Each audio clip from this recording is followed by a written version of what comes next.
Hi guys, how are you all and welcome back to my channel once again. मेरा नाम है shiny. दोस्तों, जैसा कि आप सब जानते हैं कि मैं हर हफ्ते आपके लिए career and education based videos लेके आती हूँ।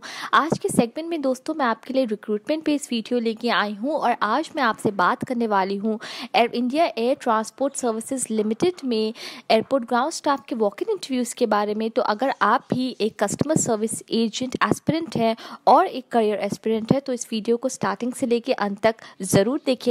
अगर आज आप पहली बार मेरे चैनल पे आए हैं then don't forget to subscribe my channel, also hit that bell icon, ताकि जब भी मैं अपना कोई भी वीडियो अपलोड करूं तो उसकी नोटिफिकेशन आप तक सबसे पहले पहुंचे। तो चलिए दोस्तों, बिना किसी देरी के अपने इस जॉब से रिलेटेड सारी इन्फॉर्मेशन आपको देना शुरू करती हूँ।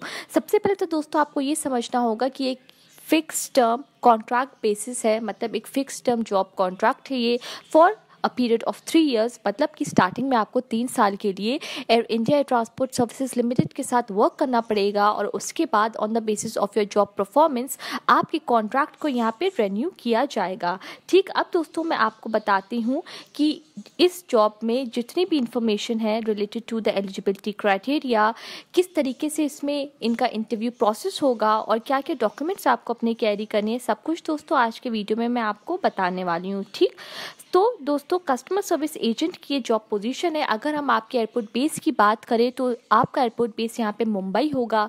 नंबर ऑफ़ वैकेंसीज़ यहाँ पे 100 है, तो जितनी नंबर ऑफ़ वैकेंसीज़ होती हैं उतने ज़्यादा आपके चांसेस बढ़ते हैं यहाँ पे सिलेक्शन के। तो इस जॉब में आप ज़रूर अप्लाई करिए। ठीक, क्वालिफिकेशन की, एक्सपीरियंस की अगर हम यहाँ बात करें तो अगर आपने ग्रेजुएशन करके रखा है from a UGC recognised university या फिर डिस्टेंस से आपने इग्नू से अपनी पढ़ाई की है, एसएमयू से अपनी पढ़ाई की, आपने अपना ग्रेजुएशन पूरा कंप्लीट किया है 3 साल का और आपके पास उससे रिलेटेड सारे डॉक्यूमेंट्स अवेलेबल हैं इस वक्त, तो आप इन जॉब पोजीशंस के लिए अप्लाई कर सकते हैं। इसके अलावा दोस्तों अगर आपके पास यहाँ पे डिप्लोमा है आईटा का, यूएफटीए या फिर FIATAA या फिर कार्गो या DGR का, तब भी आप इन जॉब पोजीशंस के लिए अप्लाई कर सकते हैं। अब हम दोस्तों यहाँ पे बात करते हैं एक्सपीरियंस्ड कैंडिडेट्स की, इन द सेंस कि अगर आपके पास किसी ग्राउंड हैंडलिंग कंपनी के साथ, किसी ट्रैवल टूरिज्म कंपनी के साथ, किसी डोमेस्टिक इंटरनेशनल एयरलाइंस के साथ यहाँ पे आपने एक्सपीरियंस गेन किया है in reservation as a reservation executive या फिर in air ticketing, computerise passenger checking, cargo handling, तब भी आप इन जॉब पोजीशंस के लिए अप्लाई कर सकते हैं। अब हम यहाँ पे बात करते हैं दोस्तों आपकी सैलरी, मतलब आपकी तनख्वाह की। तो ₹20,190 मतलब 20,190 रुपये इन हैंड यहाँ पे आपको हर महीने दिए जाएंगे। एडिशनल अलाउंसेज एंड इंसेंटिव्स भी आपको as per the companies policy यहाँ पे प्रोवाइड कराए जाएंगे। ठीक, अगर हम यहाँ पे एज लिमिट की बात करते हैं तो जर्नल कैंडिडेट्स में 28 से ज़्यादा आपकी उम्र नहीं होनी चाहिए, ओबीसी में 31 से ज़्यादा नहीं होनी चाहिए और SC ST कैंडिडेट्स के लिए 33 से ज़्यादा नहीं होनी चाहिए। 25 अप्रैल मतलब 25 अप्रैल 2019 इस वॉक इन इंटरव्यू की तारीख है। सुबह 9 बजे से लेकर 12 बजे तक आपका यहाँ इंटरव्यू शेड्यूल होगा। तो अगर आप एक आउटस्टेशन कैंडिडेट भी होंगे तो 1 घंटा पहले ज़रूर इस इंटरव्यू वेन्यू पे पहुँच जाइएगा। ठीक, अब मैं यहाँ बात करती हूँ इसके वेन्यू की। तो system and training division, 2nd floor GST complex near Sahar police station, airport gate number 5, Andheri east, Mumbai, यह है आपका इंटरव्यू लोकेशन। तो जितनी भी इन्फॉर्मेशन दोस्तों इस वक्त मैंने आपको दी है उसका लिंक मैं इस वीडियो के नीचे डिस्क्रिप्शन बॉक्स में ज़रूर मेंशन कर दूंगी। ठीक, अब दोस्तों मैं आपको बताऊंगी कि किस तरीके से आपको इसके इंटरव्यू के लिए प्रिपेयर करना है, कौन कौन से प्रोसेस यहाँ पे इस इंटरव्यू में इन्होंने यहाँ पे रखे हैं, इसके अलावा क्या डॉक्यूमेंट्स आपको यहाँ पे कैरी करके अपने इंटरव्यू में लेके जाने हैं। सिलेक्शन प्रोसेस की दोस्तों अगर मैं यहाँ बात करूँ for the job position of customer service agents, तो यहाँ पे सबसे पहले होगी आपकी स्क्रीनिंग।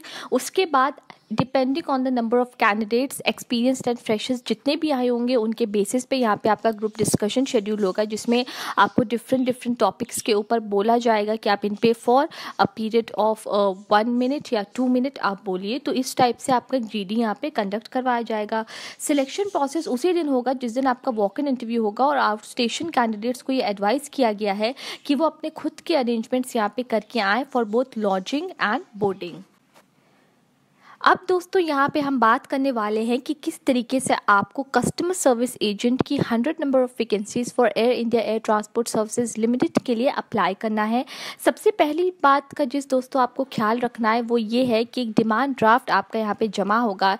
किसी भी पब्लिक या फिर प्राइवेट बैंक से आप इस डीडी को बनवा सकते हैं। ये डीडी आपका 500 रुपये का बनेगा, जो कि आपकी एप्लीकेशन फॉर्म की कॉस्ट होती है, जिसको आप यहाँ पे भर के एयर इंडिया में जब आप अपना इंटरव्यू देने जाएंगे वहाँ पे ये सारे डॉक्यूमेंट्स के साथ आपके जमा हो जाएगा। ठीक है, तो ये डीडी आपका air India air transport services limited payable eight Mumbai के नाम पे बनेगा। क्यों? क्योंकि आपका इंटरव्यू यहाँ पे मुंबई में शेड्यूल होगा, तो ऑब्वियसली जाहिर सी बात है यहाँ पे कि मुंबई में ही आपका ये सारे डॉक्यूमेंट्स आपके जमा होंगे। ठीक है, along with your DD also. ठीक है, तो जितने डॉक्यूमेंट्स आपको यहाँ पे आप जमा करोगे in terms of your educational qualifications, 10th 12th की आपकी मार्कशीट, ग्रेजुएशन की सारी मार्कशीट, आपका प्रोविजनल, इसके अलावा अगर आपके कोई नेशनैलिटी बेस्ड डॉक्यूमेंट्स है in terms of your Aadhaar card या फिर पैन कार्ड या वोटर आईडी कार्ड, उसकी भी फोटोकॉपी ज़रूर जमा करिएगा। अगर पासपोर्ट है तो पासपोर्ट की भी फोटोकॉपी आपकी यहाँ जाहिर सी बात है जमा होगी। पासपोर्ट नहीं अप्लाई किया है तो तुरंत पासपोर्ट अप्लाई करिए, बिकॉज एयरलाइंस और एयरपोर्ट पे कोई भी जॉब होती है उसमें आपका पासपोर्ट का होना बहुत ज़्यादा ज़रूरी होता है। ठीक है, तो ये कुछ बातों का दोस्तों आपको यहाँ पे ध्यान रखना है। ऑब्वियसली डीडी के पीछे अपना फुल नेम, मोबाइल नंबर लिखना एकदम मत भूलिएगा। ठीक, अब दोस्तों मैं यहाँ पे आपको बताऊंगी कुछ और ज़्यादा ज़रूरी बातें जिनको आपको जहन में अपने रखना है। 3 महीने से पुरानी फोटोग्राफ आपकी नहीं होनी चाहिए, जिसको आप अपने डॉक्यूमेंट्स के साथ जमा करेंगे। ओबीसी कैंडिडेट्स के लिए भी कुछ इन्फॉर्मेशन यहाँ पे दी है, इसको आप ज़रूर ध्यान से कंठस्थ पढ़ लीजिएगा। अब हम दोस्तों यहाँ पे बात करते हैं जर्नल कंडीशंस की, मतलब एक कंक्लूजन जो हर बार एयर इंडिया अपनी जॉब्स में मेंशन करता है, उसकी हम बात करते हैं। फिक्स टर्म कॉन्ट्रैक्ट बेसिस है दोस्तों ये आपका for a period of 3 years and on the basis of your job performance आपकी जॉब को यहाँ पे एक्सटेंड किया जाएगा। ठीक, देन SC/ST कैंडिडेट्स के लिए भी यहाँ पे कुछ इन्फॉर्मेशन दे के रखी है रिलेटेड टू योर कोई भी आप जैसे रेलवे से टिकट कराएंगे उस रिलेटेड रिजर्वेशन रीइंबर्समेंट से रिलेटेड सारी इन्फॉर्मेशन यहाँ दे के रखी है, तो आप इसको यहाँ ज़रूर पढ़ लीजिएगा।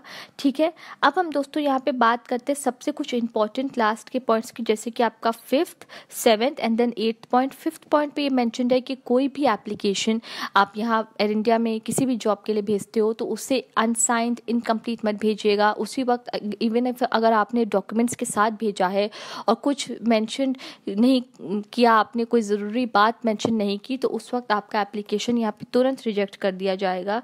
ठीक है, दूसरी बात दोस्तों ये है यहाँ पे कि कोई भी डॉक्यूमेंट आपको यहाँ कोरियर नहीं करना है, जिसका मतलब ये होता है कि वॉक इन इंटरव्यू है तो सारे डॉक्यूमेंट्स आपको अपने यहाँ लेके जाने हैं। ठीक, देन हम यहाँ बात करते हैं डिस्क्वालिफिकेशन की। डिस्क्वालिफिकेशन आपका उस सिचुएशन भी हो सकता है अगर आप यहाँ पे कोई थर्ड पार्टी इन्फ्लुएंस, कोई पॉलिटिकल इन्फ्लुएंस लाएंगे तो उसी वक्त यहाँ पे आपको कोई रेफरेंस भी अगर आप लाएंगे तो यहाँ पे आपको इनकी जॉब से उसी वक्त डिस्क्वालीफाई कर दिया जाएगा। ठीक, अब दोस्तों सबसे इंपॉर्टेंट चीज़ की मैं बात करती हूँ, अगर आप मेरे बहुत पुराने यूट्यूब पे अगर आप मेरे फैमिली मेम्बर रहे हैं तो आपके पास ज़रूर पता होगी कि एयर इंडिया का कोई भी वीडियो मैं डालती हूँ तो उसमें मैं आपको बताती हूँ कि एक फॉर्मेट ऑफ एप्लीकेशन फॉर्म हमेशा से आपको जमा करना होगा। तो करना क्या है, आपको इस वीडियो के नीचे एक लिंक दिया है, उस पर क्लिक करिए, सारे डॉक्यूमेंट्स की एक एक करके प्रिंट आउट निकालना होगा आपको। उसी में एक होगा आपका एप्लीकेशन फॉर्म। ये है पूरा एप्लीकेशन फॉर्म का फॉर्मेट। यहाँ पे आपको अपनी फोटोग्राफ चिपकानी है, 3 महीने से पुरानी ना हो। ठीक, वहीं पे आपको नीचे अपना साइन करना होगा। पोस्ट किस पे आपने अप्लाई किया है, CSA की आपकी कस्टमर सर्विस एजेंट की पोस्ट है। सिलेक्टेड स्टेशन आपका मुंबई है। देख सकते हैं आप यहाँ पे सारी इन्फॉर्मेशन दे के रखी, इन सबको एक एक करके बहुत ही कंठस्थ पढ़ के सोच समझ के इसको भरिएगा। ठीक है, एड्रेस ऑफ कॉरेस्पॉन्डेंस, आपकी नेशनैलिटी, आपका कास्ट, देन एक्स सर्विसमैन है आप या नहीं, वेदर फ्रॉम पुलिस और एनी पब्लिक और सेमी सेक्टर, देन ये सारी इन्फॉर्मेशन, आपकी एजुकेशनल क्वालिफिकेशंस रिलेटेड सारी इन्फॉर्मेशन। अगर आपने देखिए PG भी कर रखा है तब भी आप इन जॉब पोजीशंस के लिए अप्लाई कर सकते हैं। ठीक है, fluency in languages, English Hindi का अगर आपको ज्ञान है बहुत अच्छा, तो रीड राइट स्पीक पे आपको यहाँ टिक करना है। कोई रिमार्क अगर आपको लिखना है अपने लोकल लैंग्वेज रिलेटेड वो भी आप यहाँ लिख सकते हैं। ठीक है, तो इन कुछ बातों का दोस्तों आपको ख्याल रखना है। अब हम यहाँ बात करते हैं वर्क एक्सपीरियंस की। अगर आपके पास पहले से कोई वर्क एक्सपीरियंस 1 साल कर रहा है for the position of CSA तो फिर आप उसको भी आप मेंशन कर सकते हो। अब ये वर्क एक्सपीरियंस किस बेसिस पे, कस्टमर सर्विस सेक्टर में किसी भी कंपनी में आपने वर्क किया है, एयरलाइंस में वर्क किया है, ट्रैवल टूरिज्म कंपनी में वर्क किया है, किसी BPO के साथ भी अगर आपने वर्क किया है, होटल लाइन में आपने वर्क किया है, तब भी आप सब कुछ यहाँ पे मेंशन कर सकते हो।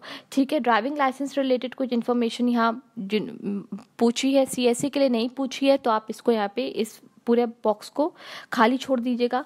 अब बात आती है डीडी की। डीडी से रिलेटेड सारी इन्फॉर्मेशन, किस बैंक से आपने इशू कराया, वो कौन से तारीख में इशू करा है, डीडी नंबर और अमाउंट ऑलरेडी यहाँ पे 500 रुपया आपका मेंशन्ड है। ठीक, अब हम यहाँ बात करते हैं, अगर आपका कोई रिलेटिव या एयर इंडिया या उसकी सब्सिडरी कंपनी में वर्क कर रहा है तो उसका नाम, डेजिग्नेशन, कंपनी और रिलेशनशिप आपको, मतलब क्या रिश्ता है आपका उनके साथ, सब कुछ आपको यहाँ मेंशन करना है। ठीक, 19th पॉइंट की दोस्तों में यहाँ बात करते हैं जिसमें होता है आपका डिक्लेरेशन, जिसका मतलब दोस्तों ये होता है कि इस फॉर्म में सब कुछ जो भी आपने इन्फॉर्मेशन भरी है सब कुछ सच है, सत्य है। इसके अलावा जो डॉक्यूमेंट्स आपने लगा है उसमें कोई भी फेकनेस नहीं है।